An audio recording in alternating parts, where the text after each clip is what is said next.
Good evening and welcome to Wrestling Rewind. I am your host, Angel Amoroso, and I am here with my co-host, the Iron Man, Tommy Cairo. Tommy? What's up, Angel? How you doing, everybody? Tonight on Wrestling Rewind, we are introducing Wrestling Archives. And in Wrestling Archives, we are giving you the history of professional wrestling. And this evening is exactly what we will be focusing on, is the history of professional wrestling in the United States. So let's get right into that. Maybe I can learn a couple things. Right. This is the whole point of Wrestling Rewind, is to learn your wrestling history so that then you know how to appreciate it and you know what you're watching right now. And so professional wrestling in the United States until the 1920s was viewed as a legitimate sport. This view did not endure into the 1930s, as professional wrestling became identified with modern theatrics or admitted fakeness, kayfabe, moving away from being a showcase for a true competition. The scripted nature of the art has made critics view it as an illegitimate sport, particularly in comparison to boxing, mixed martial arts, amateur wrestling, and the real sport itself, wrestling. No major promoter or wrestler denies that modern professional wrestling has predetermined matches and outcomes. Though the advent of wrestling in the 1950s and cable in the 1980s, professional wrestling began appearing in powerful media outlets, reaching never-before-seen number of viewers. It became an international phenomenon with expansion of the World Wrestling Federation throughout the 90s. Professional wrestling achieved highs in both viewers and financial success during a time of fierce competition amongst competitors. Competing promotions such as WWF, World Championship Wrestling, and Extreme Championship Wrestling. The nature of professional wrestling changed dramatically to better fit television, enhancing character traits and storylines. Television also helped many wrestlers break into mainstream media, becoming influential celebrities and icons of popular culture. In the United States, the first golden age of professional wrestling in the 1940s and 1950s was popularized by Gorgeous George, that gained mainstream popularity. Followed in the second golden age in the 1980s and 1990s by the likes of Hulk Hogan, Andre the Giant, Macho Man Randy Savage, Ric Flair, Rowdy Roddy Piper, Koko B. Ware, The Ultimate Warrior, Sting, Bret the Hitman Hart, Shawn Michaels, The Undertaker, Stone Cold Steve Austin, The Rock, and many more. How did Koko B. Ware get in there? I don't know, but he was.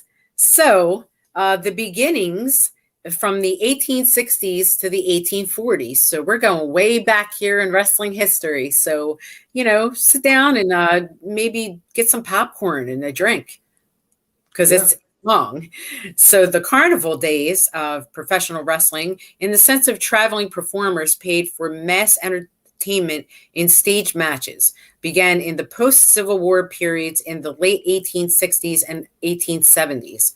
During this time, wrestlers were often athletes with amateur wrestling experience who competed at traveling carnivals with carnies, working as their promoters and bookers. Grand circuses, including wrestling exhibitions, quickly enhancing them through colorful costumes and fictional biographies for entertainment, disregarding their competitive nature. Wrestling exhibits during the late 19th century were also shown across the United States in countless athletic shows or at shows, where experienced wrestlers often had open challenges to the audience. It was at these shows, often done for high-stakes gambling purposes, that the nature of the sport changed through the competition interests of three groups of people: the impresarios, thank you, the carnies, and the barnstormers. The impresarios were the managers who chose how to wrestle, could gain fame and interest among the fans, creating personas and improvising matches to make them more interesting. Carnies who traveled and wrestled at these events used tricks to protect protect their money and reputation during competitions, devising little-known and often dangerous wrestling moves called hooks. Hooks are legal in conventional amateur wrestling, but have high rates of success against even the most athletic and experienced of competitors, essentially removing rules from professional wrestling. In addition, some spectators capable of beating the carnies roam the country to compete in open challenges, setting side bets to make money. The Barnstormers competed as traveling wrestlers and did and often cooperated with the carnies to stage the matches, providing enormous profits for both sides in betting. Through the interest in money making among the three groups, wrestling became a business oriented entertainment venue, distinguishing itself further and further from its authentic amateur wrestling background. Yeah, you see, now a point there, real quick, Angel, is that they had good intentions. Okay. Sure. But when you guys in a headlock for 30 minutes, nobody really wants to see that. So unless you're a hardcore MMA, grappling, Valley Tudo, whatever, specialized, there's people that will watch it that understand that there's something going on that the average eye can't see.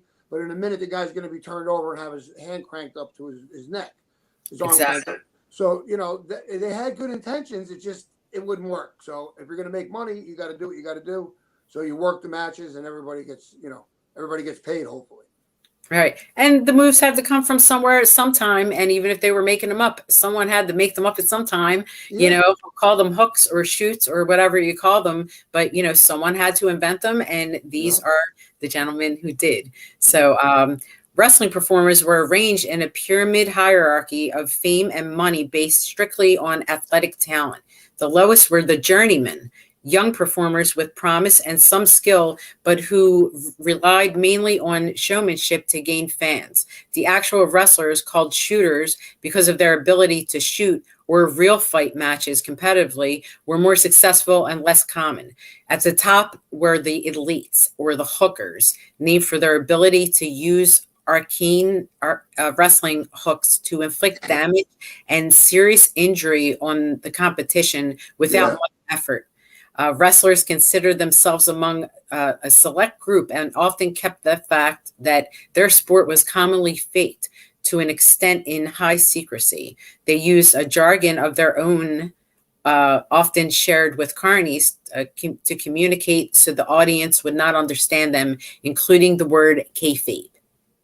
Yep. And if we got time later, let's go back to kayfabe. I want to tell how I know what is not the common reason for that, but I know the real reason why they use that word. Okay, well, let's get into the word kayfabe for a second, since you brought it up. Okay. In professional wrestling, kayfabe is also work or worked. It means, as a noun, it is the portrayal of a staged event within the industry as real or true, specifically the portrayal of competition, rivalries, and relationships between participants as being genuine and not staged. The term kayfabe has evolved to also become a code word of sorts for maintaining this reality within the direct or indirect presence of the general public. All right. Now, it does not say origins of kayfabe, does it? Let's see. Where did that come from? Well, here's how it came. Okay, kayfabe in the United States is often seen as the suspension of disbelief that is used to create the non-wrestling aspects of promotions, such as feuds, angles, and gimmicks, in a manner similar to other forms of fictional entertainment. In relative terms, a wrestler breaking kayfabe during a show would be likened to an actor breaking character on camera. Yep. Also, since wrestling is performed in front of a live audience whose interactions with the show is crucial to its success, kayfabe can be compared to breaking the fourth wall in acting, since hardly any conventional fourth wall exists to begin with. In general, everything in professional wrestling show to some extent is scripted or kayfabe, even though at the times it is portrayed as real life. All right. Well, what this was a code. Okay, on the road, you have to make calls. You don't always have an office with somebody's phone you can use. So you're on the road as a worker, and again, mixed with the carny in the beginning. Okay, they were traveled together. So to let the people know at home that you made it safely to the next town. You got on a payphone and you got the operator and you said, I'd like to make a collect call to this number and it's from K Fabian. Or I'd like to make a collect call to K Fabian. K, like K, the woman, Fabian's her last name. Okay? The operator says to your people at home, do you accept a call from K Fabian? They say no. Boom, you hang up. Message is sent. You're actually on a line at the same time together, but everybody knows now at home that you have made it. You're safe at your next town because God knows how long it took them to go from one spot to the other, way back. I mean, if you go way back, they were by horse and carriage. I mean, what do you think they were setting up carnivals? They didn't have way back then. That's where it started. So that's how the real origin of kayfabe is. So you let the people know at home without anybody paying for a phone call. Exactly. Okay, I just went through some information on the share screen there. If anyone wants to get into reading the rest of the definition of kayfabe on top of what Tommy said there, all very informative to get what it means. So now we're moving into the Farmer Burns and Frank Gotch era. Oh yeah. So during the late 19th century and early 20th century, wrestling was dominated by Martin Farmer Burns and his pupil Frank Gotch. Burns was renowned as a competitive wrestler who, despite never weighing more than 160 pounds during his wrestling career, fought over 6,000 wrestlers at a time when most were competitive contests and lost fewer than 10 of them. He also gained the reputation for training some of the best wrestlers of the era, including Gotch, known as one of America's first sports superstars. Gotch, regarded as peerless at his peak, was the first to actually claim the world's undisputed heavyweight championship by beating all contenders in North America and Europe. He became the world's champion by beating European wrestling champion George Hackenschmidt. Oh yeah. Both in 1908 and 1911, seen by modern wrestling historians as two of the most significant matches in wrestling history. Yeah, Hackenschmidt was like a freaking house, built. A lot of the guys were back then, just big brawny guys. Who knew if it was juice or just natural? No, I'll tell you what, a lot of farmers and a lot of beef and a lot of eggs and a lot of milk and dairy. Natural, just nature. Lifting up bales of hay, Big good old boys, Yeah. So the popularity of wrestling during the early 20th century was highest in the Midwest, where ethnic European communities, many of them German, Polish, Czech, Hungarian, Greek, and Scandinavian in ancestry, continued to carry on fighting styles practiced in their home nations. At this time, during the late 19th century and early 20th century, the majority of wrestling was still competitive, and it was immensely popular.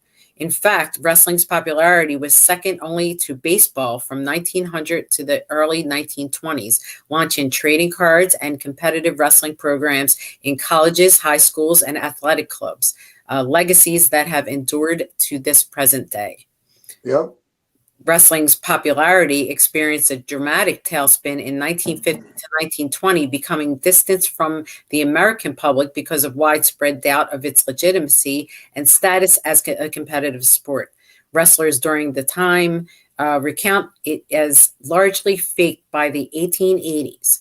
It also warned due to Gotch's retirement in 1913 and no new wrestling superstars emerging to captivate the audience's attention. So, well, it's the ups and downs. It's that's been that way forever. Yeah, sometimes it's good, sometimes it's bad. Yeah, Right. Next, we move on to the expansion era, the 1920s to the 1930s, and this was Following the retirement of Frank Gotch, professional wrestling, except in the Midwest, where legitimate wrestlers such as Michigan's Poison Ivy took on all comers at state fairs and was losing popularity fast. Media attention focused on the illegitimacy of wrestling instead of its athleticism, and without a superstar like Gotch, no major personality reached a wide fan base. In response, three professional wrestlers, Ed Lewis, Billy Sandow, and Toots Mondt joined to form their own promotion in the 1920s, modifying their in-ring product to attract fans. The three were referred to as the Gold Dust Trio due to their financial success. Their promotion was the first to use time limit matches, flashy new holds, and signature maneuvers. They also popularized tag team wrestling, introduced new tactics such as distracting the referee to make the match more exciting. The trio's lasting legacy, and perhaps their greatest innovation within professional wrestling was the use of a regular group of wrestlers for a packaged show. Rather than paying traveling wrestlers to perform on certain dates and combining wrestlers in matchups when they were available, they decided to keep wrestlers for months and years at a time, allowing long-term angles and feuds to develop. This was the key to their success. They were able to keep wrestlers from their competition and were able to have regular wrestling cards. Their business succeeded quickly and gaining popularity for its freshness and unique approach to wrestling, a traveling stable of wrestlers. The trio gained popularity nationwide during their best years, roughly 1920 to 1925, when they performed in the Eastern Territory, acquiring fans from the highly exposed big cities. The trio was dealt a severe blow by Stanislaus Zbyszko when he beat the rookie Wayne Munn for the World Heavyweight Championship against the original booking. Munn, who had been recruited to wrestling and pushed to the level of champion in only a few months, was Trio's new star and main attraction. Zbyszko was supposed to lose to Munn, but refused to follow along, beating Munn so decisively and throughout thoroughly that the referee awarded him the title to prevent a riot. In addition, Zbyszko quickly dropped the title to Joe Stetcher, a rival of Ed Lewis, making the situation worse for the trio. Wow. Now, Joe Stetcher was a hell of a talent. It's just that Zbyszko guy, man. I can't say that I blame him. He probably spoke for the whole locker room saying, we've been here all this time busting our butts, and this guy comes in, and he's not a shooter. It's not like it's Luke Des and we have to shut our mouths or we're going to get twisted into a pretzel. So you got to give him, I give him credit for that. Especially at the time where people were questioning the legitimacy of everything. When you have someone that is there and can actually out wrestle you, then you can't deny them a title, and that's pretty admirable. I'm sure they slipped him a little bit. They could have said break his arm, They could have, but back then. Okay, so Stetcher, although an able booker, was afraid of losing his championship, refusing to wrestle many contenders as a result. This made it impossible for the trio to retrieve it. They responded by calling the Munn-Zbyszko match illegitimate and reinstated Munn as the champion, but quickly had him drop it to Lewis. This left two champions, Ed Lewis and Joe Stetcher, who were regarded as the dominant wrestlers of the period. Stetcher and Lewis agreed to a unification match years later in 1928 when Stetcher gave in and lost the title to Lewis.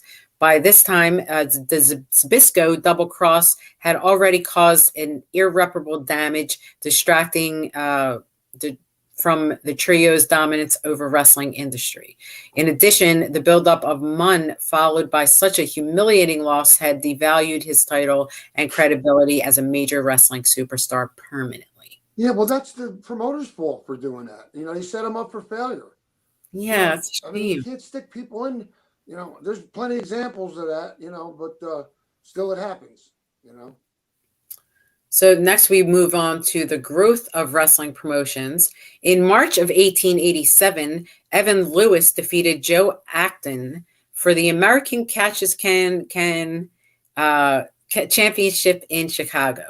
Soon, every wrestling promotion had created its own championship, which was considered each company's pride and glory. As promotions were attempting to become nationally renowned, acquired rival championships marked victory. In the 1930s and 1940s, small wrestling promotions had fierce competitions with each other, often stealing talent and invading enemy companies to win over fans. With promotional matches occurring nationwide. The promotions were vying for dominance. In 1948, wrestling reached new heights after a loose federation was formed between the independent wrestling companies. This was known as the National Wrestling Alliance.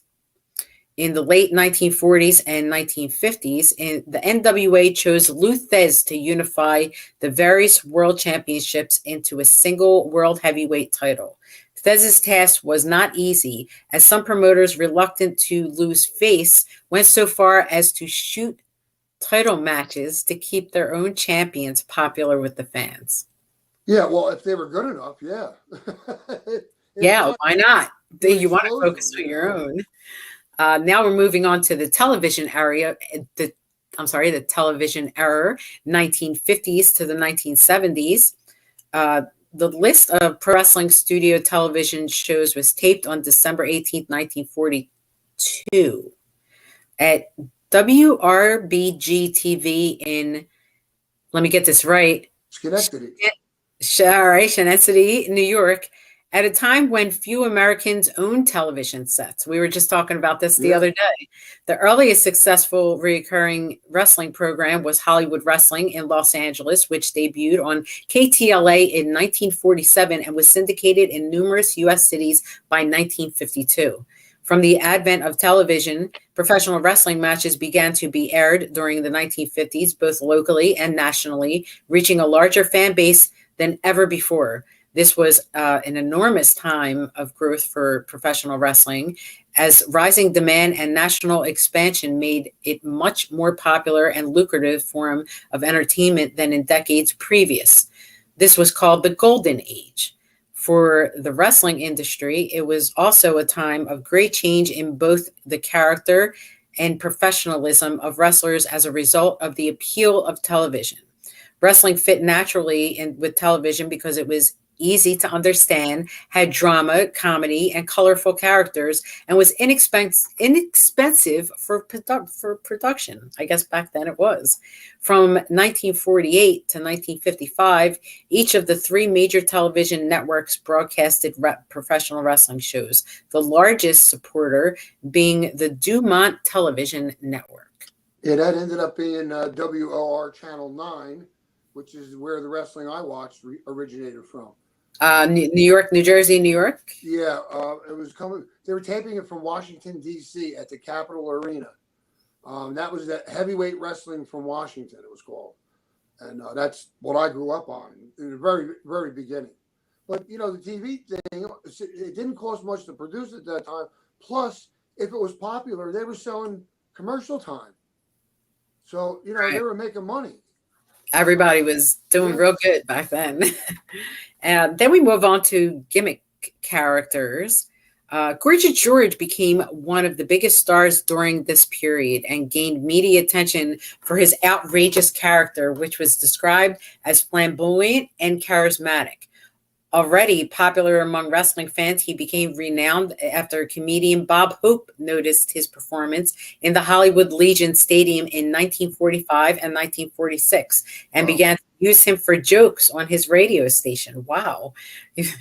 Bob Hope got involved with him. The publicity brought many people into wrestling events, bringing his stardom to a high point where promoters and television stations alike were paying generously for his performances. Gorgeous George's impact on wrestling has been interpreted in many ways, demonstrating how fast television changed the product from athletics to performance. His legacy was the enormous change in wrestling personas he inspired. Before him, wrestlers imitated ethnic terrors such as Nazis and Arabs, and let's throw Russians in there. But his success birthed a more individualistic and narcissistic form of character. He was also among the first to use entrance music. Yeah. Pomp and circumstance. All right. So along with Randy Savage, followed along with that one. Yeah. The television changed the on-screen product in many other ways as well. Originally, the impact on television was not well planned for this time period. Promotional spots which are now used as pre-match rants by wrestlers to warm up the crowds, were often used for simple greetings and welcomes to the local crowds. Missing in-ring personalities, boosts, and character skits during this period. No one would discuss promos before shooting them, and promoters usually would not spend time helping wrestlers in front of the camera. I don't think they needed to back then. No, and as long as you knew what town you were in. So don't forget, you're sitting there and you're rattling off 6 promos for different towns. So as long as you got the town and you don't say maybe the exact same thing, which wouldn't even matter because they're not going to see it. They're only seeing it where they're seeing it. That's wherever the promos are shown. So you can get away with murder that way. I mean, you can use the same one practically. Right. You got to make sure you got the town and the date. This Saturday night, the 26th at the Omni, wherever you're at. So other than that, if they were halfway decent, they should have been able to, pull it off. But now Gorgeous George was known to be very socially shy, and that he was somewhat close to being inebriated every time he went out. He had to. He couldn't. He was very, very introverted. So for him to, I did not know that. Yeah. We'll get into that sometime later. I would actually like to look that up because that is a part of history. Next, we get into competitiveness compromised, and that's this hour. Professional wrestlers themselves began to change.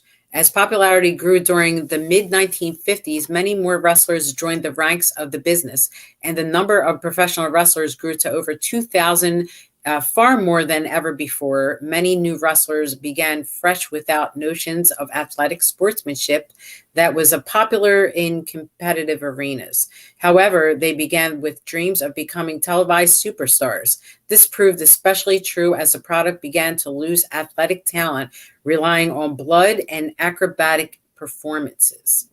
Wrestling's competitiveness was degraded by television, a fact regarded by many in the business as a natural effect of television over competition. The New York Wrestling Company office, an early precursor that would eventually evolve into what is now WWE, soon became dominant. It refused to use competitive wrestlers and instead focused on attracting televised entertainment.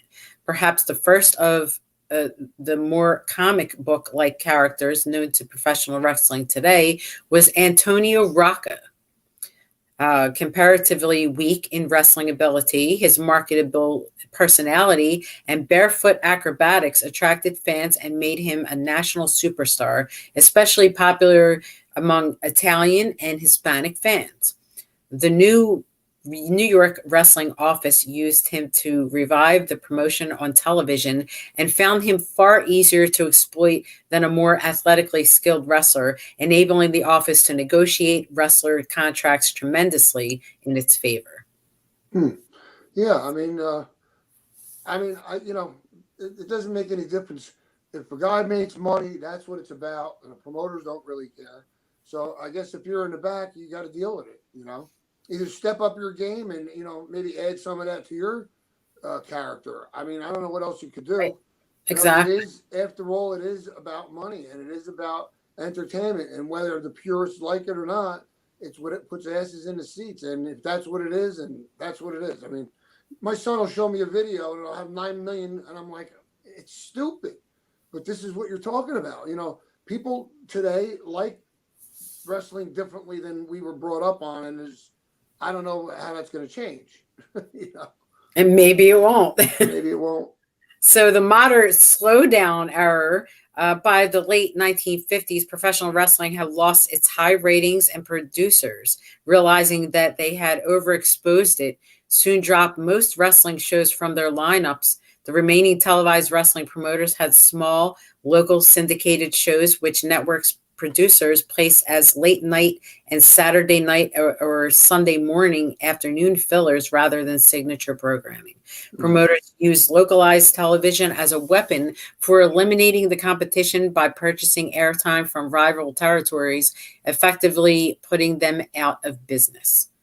So all they had to do is pop it in their time, buy that time slot, and put your product, insert your product in there. now that people are saying, they're like, been watching this for like 8 years, where are my guys? This here is a map of the NWA territory system in North America. So all those lit up parts are Yeah, and uh, the NWA book down. by the Monopoly, the NWA book. That's a book to read. That tells you everything that went on. Yeah, we'll get to that in future episodes. Can't wait for Yeah. that. So the NWA was the most dominant wrestling body in the 1950s, and a large number of wrestling promotions had been under its leadership. Many promoters, however, viewed it as a crooked tyrant, holding back innovative changes in the sport. It was during this time that several promoters found reason to leave the organization, managing to find nine niches in the United States. The most prominent of these were the American Wrestling Association, AWA, which became the most popular wrestling promotion during the 1960s, and the New York-based World Wrestling Federation, renamed WWF in 1979. As a top wrestler in the 1950s, Verne Gagne formed his own wrestling promotion in the NWA in 1957, which soon became the lead promotion, with Gagne winning the World Heavyweight Championship of Omaha. After unsuccessfully lobbying for a title match with the NWA champion, however, Gagne broke away from the NWA in 1960, renaming his promotion the American Wrestling Association and making it the dominant organization of the 1960s, named the AWA World Heavyweight Championship. Soon after, Gagne was the top wrestler and engaged in many feuds with heel wrestlers, most notably Nick Bockwinkel, and was the AWA's top draw until his retirement in 1981. Bruno Sammartino carried the WWF title during the 1960s and 1970s. His brawling, power moves, and personal charisma helped him become the most popular wrestler during this time period, during the time period when MSG was the WWF's primary arena. Sammartino headlined more garden cards than any other wrestler, 211 to be exact, including 187 sellouts. Yeah, and there were like 22,000 people, and then like another 3,000 turned away, and then a couple thousand in the Felt Forum, which was another section of Madison Square Garden, on closed circuit TV before anybody did closed circuit TV. Funny thing is, you just got the feed, so you got no commentary, nothing. You just heard the announcer and you watched the match. Pretty huge building to fill. Yeah.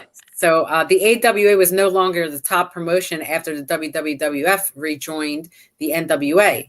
The AWA reached new heights, however, after powerhouse wrestler Hulk Hogan gained nationwide attention from starring in Rocky III and became a solid fan favorite. I thought he was in Rocky I, actually. No, I don't think so. Okay. Despite Hogan being the AWA's top draw, Gagne would not let him be champion, believing technical wrestlers like him and Nick Bockwinkel should be the focus of the wrestling company. Since founding the AWA, Gagne had built the company off of technical wrestling. Hogan left in 1983, irreparably damaging the AWA. In spite of all this, the NWA as a unit was still on top and gained huge dominance through Georgia Championship Wrestling, becoming the first nationally broadcasted wrestling program on cable television in 1979. It aired on TBS network by 1981. GCW became the most watched show on cable television. Wow. Yeah, that's evolved into World Championship Wrestling eventually. But exactly. Yeah, it was awesome. And then we have the explosion era in 1980 to 2002. So we're already we're getting into a rewind that goes back to, wow. So we're going on 20 years. Yeah. 20, 30 years. That's the my time frame right there. Yours too. Right. The 1980s wrestling boom. This was Hulk Hogan. So there. The 1980s represented professional wrestling's greatest period of television entertainment, reaching widespread popularity amongst American youth, as well as producing some of its most spectacular characters. In comparison to the declining support of the media outlets during the 1960s and 1970s, professional wrestling notably the emerging of the World Wrestling Federation, the WWF, abridged from WWF in 1979. They have to keep mentioning that. Yeah. Received great exposure through its reappearance on network television. The WWF expanded nationally through the acquisition of talent from competing promotions. And because it was the only company to air televised wrestling nationally, became synonymous with the industry's monopolizing the industry and the fan base. The WWF's owner, Vince McMahon, revolutionized the sport by coining the term sports entertainment to describe his on-screen product, admitting its fakery as well as enhancing its appeal to children. That was just so he could get around paying athletic commissions. He didn't Exactly. do it for You call it entertainment, and then it's not a sport anymore, and it's, a different ball of wax. So the WWF became the most colorful and well-known wrestling brand to children because of its child-oriented characters, soap opera dramaticism, and cartoon-like personas. Most notable was the muscular Hulk Hogan, who marked the 1980s with his all-American persona. His sheer size, colorful attire, and charisma and extravagance made his main events into excellent rating draws. By January 1984, Hogan's legions of fans and his dominant role in the industry was termed Hulkamania. Hulk sold out arenas all across the United States and earned the WWF millions of dollars, making it the number one entity in all of professional wrestling. Moments after Hogan defeated the Iron Sheik for the WWF World Heavyweight title, Gorilla Monsoon famously proclaimed, "Hulkamania is here." Around this time, faces and heels became a more generally obvious and important part of wrestling. Gimmicks were more popular, and it widely became a popular sport again. Wrestling was generally seen more as a form of fun and entertainment, however, than an official sport. It was more about building up face-heel feuds such as Roddy Piper, Hulk Hogan, and going into big blow-off matches, which people loved. The WWF broke its way into the mainstream entertainment and regularly brought its celebrities in for events. The Rock and Wrestling Connection was a period of cooperation and cross-promotion between the WWF and elements of the music industry.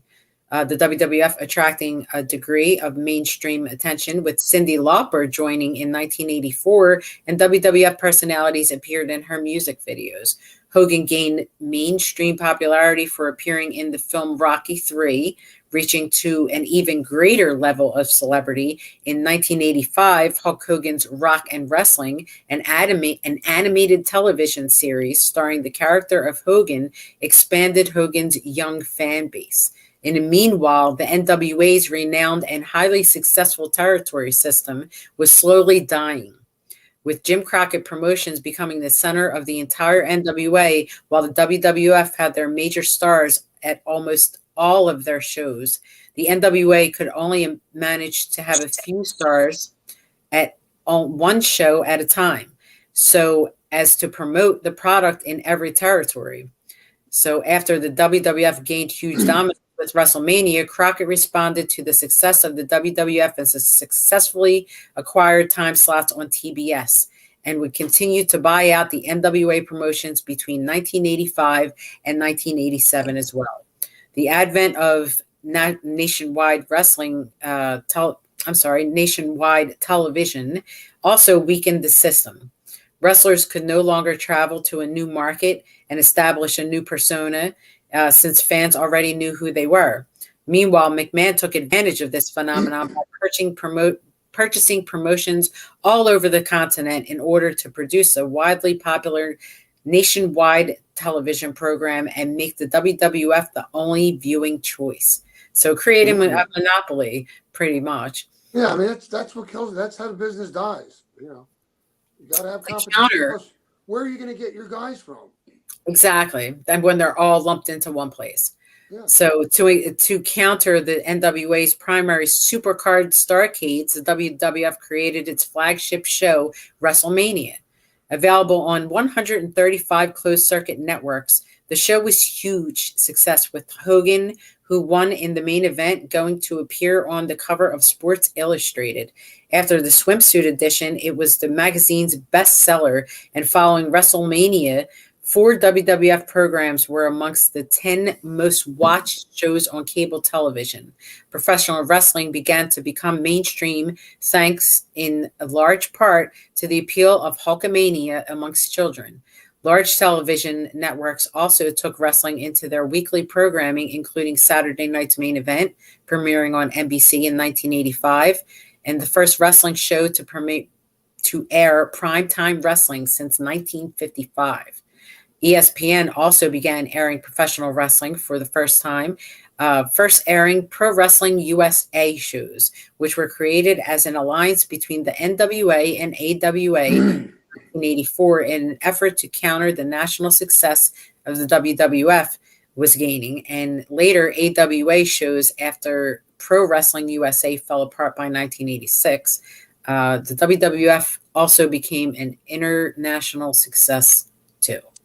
So, WrestleMania 3, with a reported record attendance of 93,170 people, is widely considered to be the pinnacle of the period.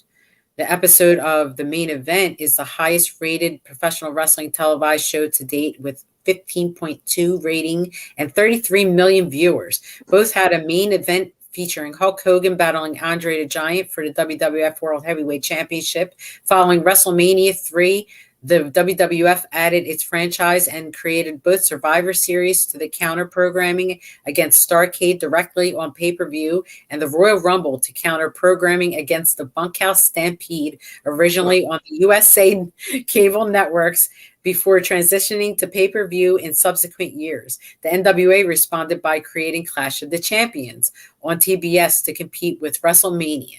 For free, though. Right, exactly. For Yeah. free. Wrestling promotions across the United States feared being forced into bankruptcy by the WWF. They began to unify and conglomerate under more centralized leadership rather than continue independently. Competing promotions aired better talent and attempted to regain their audiences. In late 1987, Continental Wrestling Association wrestler and co-promoter Jerry Lawler had joined the AWA and helped establish a relationship between AWA and CWA, which was formerly an NWA territory that would be somewhat of a rival of Pro Wrestling USA. In 1988, the struggling World Class Wrestling Association, formerly known as World Class Championship Wrestling, until it withdrew from the NWA in 1986, and Continental Wrestling Federation, known as Continental Championship Wrestling, until it was bought out in 1988. It would also take part in this alliance, which agreed to unify the WCWA and AWA heavyweight titles at Super Clash 3. Super Clash 3 was not a success, however, and the second Pro Wrestling USA alliance soon fell apart. CWA co-promoter Jerry Jarrett then bought out the WCWA and renamed the unified company as the USWA, United States Wrestling Association. Jerry Lawler also took his AWA title to Jerry Jarrett's promotion, and the belts were renamed as a USWA heavyweight title. The AWA was able to create a new belt, but at the end of 1990, company's profits had dwindled so badly that the company went out of business, and NWA president Bob Geigel also withdrew from the NWA by December of 1987 and attempted to revive his Heart of America sports attractions as a national promotion known as World Wrestling Alliance, but would go out of business by 1989. After WrestleMania 3, Crockett also acquired the Universal Wrestling Federation, which broke from the NWA in 1986, and would also establish a second office in their old Dallas headquarters to fight WWF's control of the industry. JCP took the NWA's pay-per-view names and used its best talent to draw ratings. Crockett was unable to beat McMahon, who took big bites out of Jim Crockett's promotion by successfully airing the 1987 Survivor Series and 1988 Royal Rumble on the same nights as Starrcade 1987 and the 1988 Bunkhouse Stampede pay-per-view cards. This left him with no viable option other than selling out to media mogul Ted Turner, who renamed the promotion World Championship Wrestling and continued to challenge Vince McMahon's monopoly of the industry. Turner promised a more athletic approach to the product, making Ric Flair the promotion's marquee wrestler and giving young stars big storylines and championship opportunities. That was exciting. I mean, that's all I watched. I never watched WWF. Very rarely. So moving on to the Monday Night Wars from 1995 to 2001, during the early 1990s, the WWF was being hindered by competing brands and nagging legal troubles. The largest troubles came from WCW, which competed for fans and dominated the industry during the years of 1997 to 1998. The WWF was forced to change itself and to overcome its competition by remodeling itself with its added bloodshed, violence, and more profane, sexually lewd characters. This new Attitude Era quickly dominated the style and nature of wrestling to become the far more teen-oriented than ever before and made the WWF regain its status as wrestling's top company. The image of WCW changed when Eric Bischoff was appointed executive vice president of WCW in late 1993, where he signed former WWF stars and departed from their focus of in-ring action in favor of the WWF's approach. The WWF began to suffer immediately and started building new stars. The Monday Night Wars began in 1995 when WCW started Monday Nitro, a show that ran directly against Monday Night Raw. While starting the feud evenly, the war escalated in 1996 with the formation of the heel stable, the New World Order. They helped WCW gain the upper hand when they became the most powerful group in professional wrestling. WCW also came up with the more legitimate, edgy storylines and characters overall for its cartoonish style. So while WWF and WCW rivalry was brewing, a third promotion was on its way to growing prominence. NWA Eastern Championship Wrestling renamed itself Extreme Championship Wrestling and left the NWA. ECW adapted a hardcore style of wrestling, and it exposed the audience to levels of violence rarely seen in wrestling. The unorthodox styles and moves, controversial storylines, and intense bloodthirst of ECW made it immensely popular amongst many wrestling fans in the 18 to 25-year-old demographic. Its intense fan base, albeit a small continuity, reached near cultism in the late 1990s and inspired hardcore style in other wrestling promotions, namely WWF and WCW. In 1997, the WWF gained momentum with the start of the Attitude Era. McMahon recast himself as the evil boss, known authoritatively as Mr. McMahon. While an interesting character, it was McMahon's realistic feud with Stone Cold Steve Austin, who had proven to become a huge money-making draw for the company and become the company's most popular wrestler at the time, that made the company's finally dominate its competition. This was probably amongst the best of Vince McMahon's storylines, and it became at the time when Bischoff was losing his vigor in WCW's affairs. The WWF gained infamy for its more sexually explicit, profane, and violent characters. Austin was the top superstar in the company, portraying a foul-mouthed, beer-swelling anti-hero who regularly defied his boss. The Rock became a star at his cocky persona, his many catchphrases, and attractive charisma. Mankind gained popularity for enduring extreme pain, performing dangerous stunts, renowned amongst the industry today. The stable D-Generation X was famous for its adult themes and established stars. The Undertaker added his fame because he was hardcore in most matches, notably with Shawn Michaels and Mick Foley. His gimmick, which many consider to be the greatest in the history of professional wrestling, and because of his overall dominance in a period in which he helped to put over new talent like Kane and win 3 world championships in his era. Through the collective success of these characters, the company had finally refocused itself in the 18 to 25-year-old demographic.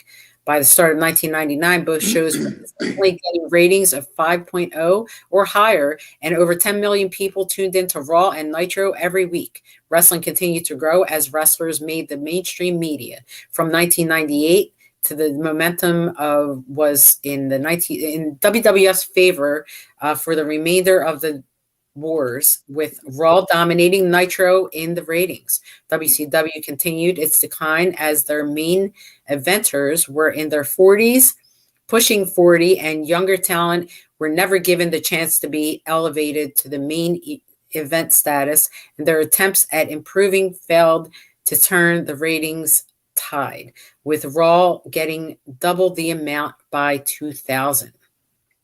Yeah, I mean, when these guys just want to stay on top, they got to know when to change things up, and that was the problem. And instead of stay on top, but in the meantime, cultivate some new stars so that you leave something behind instead of just like you're gone and that's it. You didn't elevate anybody. You didn't give anybody the rub. You didn't help anybody up. If anything, those guys were abusive to most of the talent. I mean, Scott Hall, what's his name? JBL. All of them. Like, those guys. Really arrogant and not the nicest people. So moving on, by 2001, the WWF had become the dominant professional wrestling promotion in the United States with the closure of WCW and ECW. ECW was in dire financial straits earlier that year, and Heyman filed bankruptcy on April 4th, 2001. WCW continued to lose more money and finally folded on March 23rd, 2001, with McMahon buying out the promotion. After more than 15 years of the business, in 2002, the WWF was renamed World Wrestling Entertainment to avoid trademark dispute with the World Wildlife Fund. In that same year, the WWE divided its roster into two de facto wrestling promotions, Raw and SmackDown, named after two of its television wrestling programs. So let's see, the modern era of wrestling, 2002 to present. After the war, not long after closure of WCW and ECW, new promotions were founded in an attempt to cater to niche markets for Southern style, lucha libre, strong style, and hardcore wrestling, styles that had been displaced by WWE. The most successful amongst these have been Impact Wrestling, formerly Total Nonstop Wrestling, Action Wrestling, TNA, and Ring of Honor, ROH, both launching in 2002. Ring of Honor tried to emulate the Japanese strong style, while Impact presented themselves as an edgier contemporary alternative to WWE. By 2011, WWE's full name was retired as the company had entered the PG era. After their programming to a more conservative, family-oriented slant, as fans sought out more adult-oriented alternatives, independent promotions, and developmental territories began to gain more exposure, including Combat Zone Wrestling and Pro Wrestling Guerrilla. In 2014, United Artists Media Group and El Rey Network partnered to launch Lucha Underground, serialized television drama, and Lucha Libre promotion affiliated with Lucha Libre AAA worldwide. Both the show and promotion would receive positive reviews and notable media attention. In 2018, Lucha Underground held a joint show with Impact Wrestling at WrestleCon during WrestleMania weekend. Lucha Underground would ultimately be canceled in 2018 after 4 seasons. In 2017, the National Wrestling Alliance was acquired by Billy Corrigan, lead singer of the Smashing Pumpkins, including its name, rights, trademarks, and championship belts. Since the acquisition, the NWA has been on a resurgence by its web series, 10 Pounds of Gold. By 2019, NWA will become a singular entity rather than a governing body or international promotional alliance, with the introduction of its own weekly series, NWA Power, later that year. So the Forbidden Door on September 1st, 2018, All In, an independent event promoted by Cody Rhodes and the Young Bucks, then members of the NJPW stable Bullet Club, and featured talent from Ring of Honor, Lucha Libre, NJPW, New Japan Pro Wrestling, Impact Wrestling, Lucha Libre, AAA, Major League Wrestling, MLW, a formerly defunct promotion that resumed holding events during the previous year, and the NWA was held. The same event received notable media coverage for being the first non-WWE or World Championship Wrestling promoted professional wrestling event in the United States to sell 10,000 tickets in 1993. The show was promoted through storylines produced on web series such as The Young Bucks being the Elite, 10 Pounds of Gold, and Cody's Nightmare Family series, All of Us, the story of all of us. Let's see, owing to the success and critical acclaim, All In, Cody and the Young Bucks will partner with Shaden and Tony Khan to launch a new wrestling promotion called All Elite Wrestling in 2019. The promotion quickly gained its notoriety from being its financial backing, which allowed them to secure a national weekly television deal, AEW Dynamite on TNT, and was seen by CBS Sports as the first national promotion to compete with WWE on a major level in nearly 2 decades. Wow. In 2020, MLW began incorporating story elements from Lucha Libre into its weekly series, MLW Fusion. Talent formerly associated with Lucha Underground were brought to MLW as a part of Aztec Underground stable, and this will culminate with the launch of 2 subsequent miniseries, MLW Fusion Alpha in fall 2021 and MLW Aztec in 2022. On December 2020, 2020, at AEW's Winter is Coming, Kenny Omega defeated Jon Moxley for the AEW title with help from Impact Executive Vice President Don Callis. This marked the beginning of working relationships between AEW Impact, and Omega would make his first appearance since winning the title on the following Tuesday episode of Impact. This made his in-ring debut at Hard to Kill event January 2021 after reuniting with his former Bullet Club stable members Carl Anderson and Doc Gallows. Omega would go on to win the Impact World Title Championship at Rebellion. New Japan Pro Wrestling, which had formed their U.S. base named New Japan Pro Wrestling of America in 2019 and already established a working agreement with AEW, would reestablish a relationship with Impact in February 2021, leading to NJPW talent appearing at AEW events and Impact events. Commentators and analysts will come to describe these events as the establishment of the greater territory system, and a concept dubbed the Forbidden Door. AEW President Tony Khan would dub himself the Forbidden Door during a paid segment for AEW Dynamite that aired on February 2021 episode of Impact. So that's more bringing you up to current of professional wrestling. So, God, look, all the way from the 1900s, we've learned that professional wrestling has just such a long history, and just keeps going. Yeah, I mean, look at any sport, any business, any form of entertainment. Why have the Rolling Stones been around so long? Because they keep reinventing themselves. They come up with, when you think you haven't heard, you're not going to hear from them again, they come up with a song that's like with the time. They put asses in the seats. They make people get up out of their seats and dance. That's why. So it has to be cyclical, because it is and always has been a mirror of society's reality. So why should it be any different now? We're in a flux. Everything's changing. Now you got all these. I mean, there's more independent groups now than I ever saw. Since honestly, the COVID, kind of calmed down, they started packing these places. Explosion of a million different wrestlers and 1,000 different promotions to go along with it. So everyone has a chance to work now, and everyone who is working needs to find out the history of professional wrestling and the business that they're in now, and the business that where it came from, and so that then they get to appreciate the business that they have a position in right now, which is what we're doing here on Wrestling Rewinds, Wrestling Archives, is taking you back in time, taking you back by taking you back, so that digging up the truth, as we put it here, right, Tommy? That's right. On our Wrestling Archives. So we hope you've enjoyed this episode of Wrestling Archives and hope that you'll join us next week. We're here every Sunday night on YouTube, Monte and the Pharaohs Network. So please like, share, and subscribe the show, Wrestling Rewind.